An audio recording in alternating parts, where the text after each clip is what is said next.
Bueno, buenas noches, mi nombre es Juan Fernando Muñoz y voy a hablarles sobre el primer punto que me correspondió de la sentencia. Iniciemos con el contexto. Los señores Marco Fidel Gómez Castiblanco y Jairo Gómez Castiblanco, titulares de los contratos concesión minera ED 3091 y ER 161, celebrados con Minercol, tenían autorización para explotar yacimientos de materiales de construcción en predios ubicados en los municipios de Melgar, Tolima y Nilo, Cundinamarca.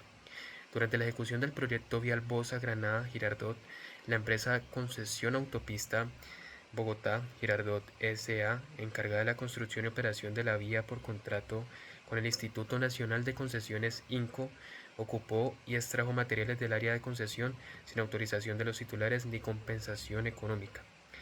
A esto, pues Jairo y Marco Fidel Gómez Castiblanco pues alegaron un daño antijurídico por la ocupación y explotación no autorizada de las zonas mineras e interpusieron una acción de reparación directa contra el INCO y la concesionaria vial, solicitando la indemnización por perjuicios materiales y morales. ¿Quiénes son los sujetos más importantes de este proceso? Pues los demandantes, que son Marco Fidel Gómez Castiblanco y Jairo Gómez Castiblanco. ¿Quiénes son los demandados? Pues el Instituto Nacional de Concesiones, INCO, la entidad estatal que firmó el contrato vial, la Agencia Nacional de Infraestructura, la sucesora legal de la INCO, o sea, la ANI, la Concesión Autopista Bogotá, Girardot S.A., la empresa privada, y pues dentro de esta sentencia también participaron, digamos que unos terceros, que fueron la Sociedad de Seguros Generales Suramericana, el Ministerio Público, pues como garante de interés general, y entre otros, que pues no nombro porque no son los más importantes. ¿Qué es lo que continúa luego de esto? El problema jurídico, que en resumidas cuentas el Consejo de Estado pues debía resolver si existía la responsabilidad extracontractual del Estado y la concesionaria por el daño causado a los demandantes, y si la acción judicial se presentó dentro del término legalmente establecido. ¿Cuál es el tipo de sentencia que pues tenemos aquí? Es una sentencia ordinaria de la jurisdicción contencioso administrativa proferida por el Consejo de Estado en ejercicio de segunda instancia dentro de un proceso de reparación directa. Esta sentencia pues se llevó en primera instancia en el juzgado 36 administrativo del circuito de Bogotá. El trámite pues se declaró incompetente y luego pues el proceso siguió a segunda instancia luego de que pues se declarara en sentencia el 13 de febrero del 2014 se declaró probada la caducidad de la acción el 13 de febrero del 2014. En segunda instancia, pues, que fue luego de esto, pues se declaró la sentencia del 17 de septiembre del 2021 en la que se confirmó la sentencia de primera instancia, que también aquí en esta sentencia declaraba la caducidad de la acción. Y pues el tribunal como tal falló en primero confirmar por las razones expuestas en esta providencia la sentencia de la fecha 13 de febrero del 2014 por el Tribunal Administrativo de Cundinamarca, sección tercera, sección B, que declaró probada de oficio de caducidad de acción. Segundo, reconocer como sucesora procesal el Instituto Nacional de Concesiones INCO a la Agencia Nacional de Infraestructura ANT de conformidad con lo expuesto en la parte motiva de esta providencia. Tercero, sin condena en costas. Y cuarto, devolver el expediente al tribunal de origen. Esos son los hechos más importantes. Les voy a hablar sobre las disposiciones y las normas que se tuvo en cuenta para tomar ciertas decisiones jurídicas dentro del caso. Empezando por el Código de Procedimiento Civil en el artículo 60, donde este regula la posibilidad de que en casos de extinción de personas jurídicas, los sucesores comparezcan para que se reconozca su legitimación en la causa. Este artículo 60 se menciona dentro de la sentencia para reconocer la sucesión procesal del Instituto Nacional de Concesiones INCO hacia la Agencia Nacional de Infraestructura ANI. También otro punto es el Decreto Ley 4165 del 2011, donde dispone el cambio de denominación y la transformación de INCO en ANI, lo que es fundamental para la determinación de la parte pasiva en la causa. Otro punto que se tuvo en cuenta es el Código Contencioso Administrativo en el artículo 164, donde establece la facultad del juez para declarar de oficio hechos exceptivos, tales como la caducidad de la acción, sin perjuicio de que las partes invoquen excepciones. Está la Ley 446 de 1998, relacionada con, entre otros, el régimen de cuantía y algunas consideraciones procesales en sede de doble instancia.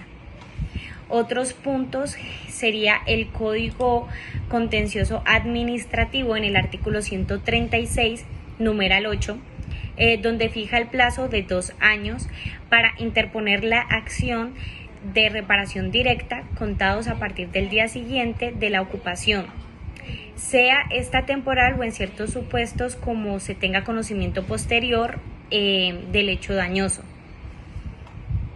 También está la Constitución Política en su artículo 332, donde reconoce al Estado como propietario del subsuelo y de los recursos naturales no renovables, estableciendo la base para la regulación de la explotación de recursos minerales.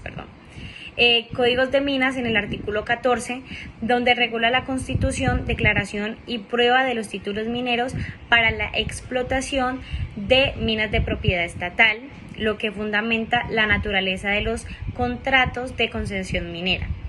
En el mismo Código de Minas también se menciona el artículo 164, donde dispone la obligación de dar aviso a las autoridades en caso de aprovechamiento o explotación ilícita de minerales, señalando las medidas que deben de adoptarse, por ejemplo, decomiso de materiales. Del mismo Código de Minas también se menciona el artículo 307, donde establece las funciones de las autoridades municipales, como los alcaldes, respecto a la ejecución de medidas contra perturbaciones o ocupación indebida en áreas sujetas a títulos mineros. Comenzando con el problema jurídico, la acción de reparación directa interpuesta por los demandantes se presentó dentro del término legalmente establecido o había operado el fenómeno de la caducidad. Ese es el problema jurídico. Vamos después con lo que la autoridad competente hizo para poder darle solución. El Consejo de Estado analizó el problema jurídico en 2 dimensiones fundamentales. La primera, la determinación de la caducidad de la acción, la cual se aplicó el artículo 136, numeral 8 del CEPACA, Código Administrativo Contencioso, lo cual fija un plazo de 2 años para interponer la acción de reparación directa. El término empezó a correr después de que cesa la ocupación temporal o permanente del bien inmueble, o desde que el afectado tuvo conocimiento del hecho dañoso, y esto ocurre con posterioridad. La segunda forma es la valoración de los hechos probados. Este fue concluido con la ocupación temporal y cesó con la diligencia del 3 de septiembre del 2007, la cual se adelanta por la Inspección de Policía de Melgar, que ordenó la devolución de materiales y el cese de actividades de explotación minera sin título. La solución de conciliación prejudicial se presentó el 16 de septiembre del 2009, venciendo los términos de 2 años que culminaba el 4 de septiembre del 2009. El Consejo de Estado concluyó que se declaraba aprobada la caducidad de acción, por lo tanto, no se abordó a fondo el asunto relacionado con la presunta responsabilidad extracontractual de INCO, hoy en día ANI, y la concesionaria. Buenas noches, mi nombre es Anderson Andrei. A mí me tocó el plazo que dice que decidió el Consejo de Estado.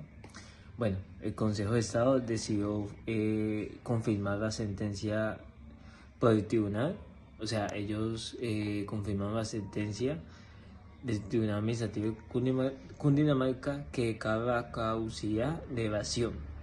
¿Qué quiere decir esto? O sea, es decir, aunque los demandantes alegaron una ocupación ilegal, presentaron la demanda fuera del plazo de legal de los 2 años, o sea que aquí ya hubo una caducidad, y desde que se cesó la ocupación, fecha establecida por autoridades locales en el 2007.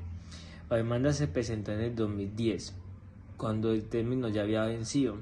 Además se reconoció que la Agencia Nacional de Infraestructura, ANI, era sucesora legal de Instinto Inco.